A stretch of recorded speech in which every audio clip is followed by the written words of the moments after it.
ఇటువంటి కృష్ణయ్య గారు లాంటి వాళ్ళు కొన్ని వేల మంది బాధితులు ఈ చట్టం ద్వారా నాటి చట్టం ద్వారా ప్రత్యక్షంగా నష్టం కలిగింది అని తమరికి ఈ వేదిక ద్వారా తెలియజేస్తున్నాను అధ్యక్ష మనం చిన్నప్పుడు చదువుకున్నాం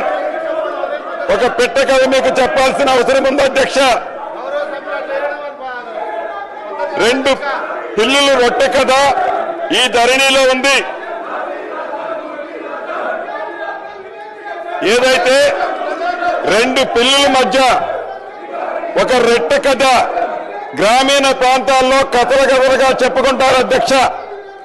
ఆ కథ ఏంటంటే ఒక రొట్టె ముక్క రెండు రొట్టె ముక్కలు ఉంటాయి అధ్యక్ష ఆ రొట్టె ముక్కలో ఒక పిల్లి ఆ సైజ్ ఎక్కువ ఉందని ఇంకొక పిల్లి ఈ సైజ్ ఎక్కువ ఉందని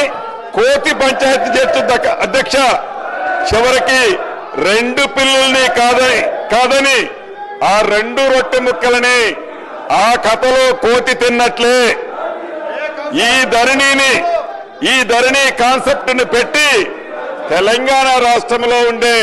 దళిత గిరిజన మైనారిటీ బీసీల వేలాది ఎకరాల భూములని